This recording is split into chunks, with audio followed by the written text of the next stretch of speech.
cheaper goods for the common man, but a possible rupees 1.43 lakh crore hit to the revenue of central government. Is the new reform carried out by GST Council a master stroke or a risky gamble? Let us try to understand this and decode what actually Finance Minister Nirmala Sitharaman has stated in the recent meeting as outcome of this particular meeting as such. So first of all, to understand, there was several key decisions that was taken during this particular meeting, and one of the decisions that was taken is that from the September 22, we'll have a new GST rates all across India. Now, here you can see that earlier you had multiple GST rates. For example, earlier rates as high as 28% and as low as 5%. Now, what central government is saying that rather than having multiple rates, we'll have just two rates. That will be either 5% or it will be 18% such. Also, as per this particular reform, the focus of this entire this meeting was on common man, and most of rate cuts that we have seen has taken place over the items of daily use by the common man as such. Overall, we can understand the objective of the government was to simplify and also ensure predictability. We can say predictability of the GST rates for all across the. If we try to understand about the rate cuts, we can see from here that on the daily essential items such as hair oil, shampoo, you can see soap bar, toothpaste. These are the items the daily man uses.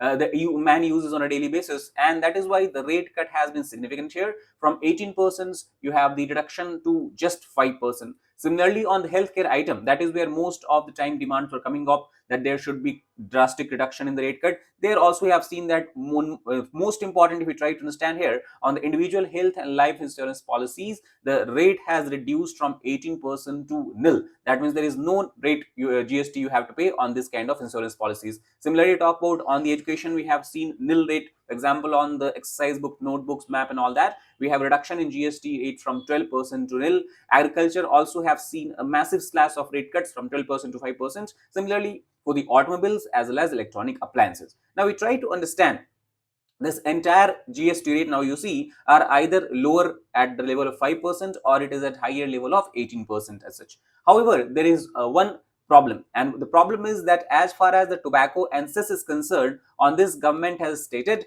that they will still attract a higher rate. There will be no change in the GST rates of tobacco and cess, and especially in the case of pan masala, cigarette, gutkha, we can understand the current GST rate will apply, and the compensation cess, the extra cess that the customers have to pay, they still have to pay. Now, to what time they have to pay this, the government has stated that as long as pandemic loans government has to repay, the rate cut will not be ensured here. So we try to understand government in the times of pandemic. We can say in the fiscal year 2021-2022, it has borrowed a loan or taken a loan of about 1.1 lakh crore rupees and upward of that. Out of that, what we can see that 78,104 crore rupees of loan was paid in the fiscal 23-24, and 1.24 lakh crore loan was paid in the fiscal year of 24-25 as such. Also, government has reported that in the coming fiscal year, that is in 25-26, it expects that about 67,500 crore of loans will be repaid. That means by the end of next year,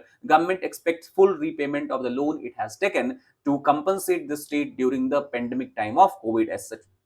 Also, government believes that in the year fiscal year 25-26, government will get extra revenue to the method of cess or through the application of cess, and that will also come to around 1.67 lakh crore as such. Now, before understanding in details about why tobacco has been not put under the purview of recent rationalization of rate, and how this entire rate cut can influence the revenue, adversely affect the revenue of the central government, I want to bring your attention to the fact that Legacy IAS Academy, we are going to soon launch our batches. The batches are going to commence on 22nd of September and 16th October. This will be the regular batch. That means every day will have between Monday to Friday class. Similarly, on the 4th and 25th of October, we have weekend batches that we are going to start for those aspirants who want to prepare for UPSC examination from what you can call as along with the full-time study or full-time job. Now, the advantage of our courses, as you can see from here, we ensure comprehensive coverage of GS paper, one-to-one mentorship and doubt-solving sessions, regular interactions with the educator. We also have strict policy of maximum 40 students per batch to ensure that the interaction between aspirants and educators is maintained to a maximum extent. We believe that there should be integrated preparation right from the start. So we have daily men's essay writing practice as well. Now, if you want to know more detail about the features and programs, you can give a call at the number being displayed here. You can also download our app or click the link in the description box. Now, coming back to the topic, we talk about the cess discontinuation. Finance Minister has clearly stated that once government is able to repay its loan, then in that case, Finance Minister is authorized to stop cess collection from the tobacco and related items, and this will lead to a shift of tobacco to a 40% of flat rate. There will not be any extra application of compensation cess. This also has received legal backing by the CBIC, and it is expected to be done in the calendar year 2025 itself. Now, when the government came up with this idea of rate rationalization as far as the GST is concerned, there were several implications. And one of the implications that economists argue about will be the losses that government will incur as far as its revenue is concerned. So it is believed that the net implication, how the government will lose revenue, is somewhere about 48,000 crore, and that is based on the consumption data that we have from the year 23-24.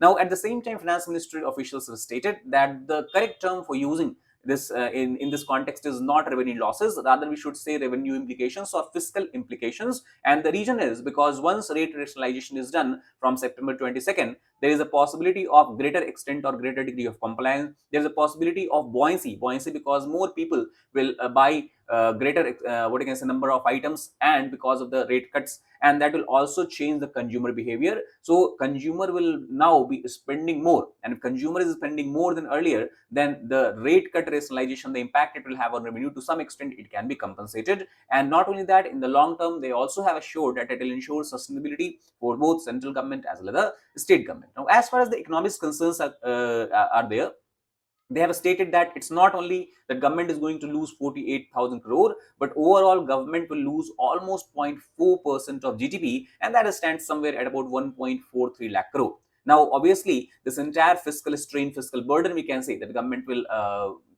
have to bear, will be equally shared between the central and state government, and by boosting of demand, however, this can be compensated in near future. Now, as far as the growth prospects is concerned, obviously some of the experts also argue, especially government official, finance ministry officials, they have stated that because of the simplified GST structure, earlier you have several rates, 5%, then you have 18%, 28%, 12%. So it has a very complex kind of structure. Now we are simplifying it by putting just two different flat rates, and because of this, efficiency in tax collection is expected to shoot up, and that will further boost revenue. Not only that, due to the predictable rates and being offered, and also the, we can say, cheaper rates being offered on a lot of different consumer goods, it is expected that now consumers and what you can call as sellers will comply more with GST, and that will further cause potential increase spurt in the demand as such. And once demand start to pick up, once consumer spending is increased, we can expect that there will be a long-term GDP growth boost, and thus overall the what you can call as understanding of the government in this regard is that because of the GST rate rationalization, there is going to be a positive outlook in the future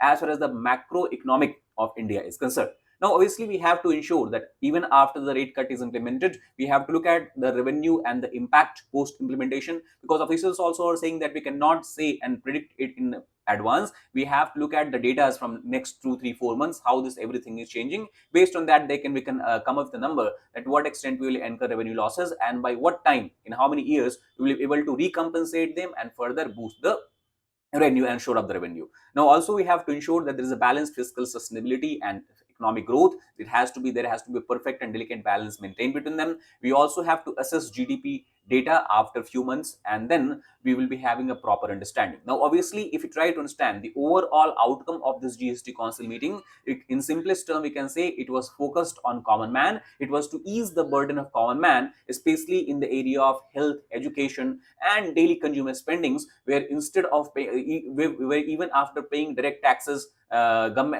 consumers has to be an indirect tax burden. So that is something the government is trying to reduce here. And overall, the objective of government, if you try to understand, is to increase consumption, and by increasing consumption, we can further increase the growth, and that is what we can call as consumption led growth. Thus, we can say in a simplest manner that the GST reform carried out in last days were one of the significant reforms that we have seen in the economic sector of India, and this is expected to bring further structural reform in the entire economy as well. That is all about this particular video. If you like the video, please hit the like button, share the flash screens, as a subscribe to channel for more such content. Thank you very much.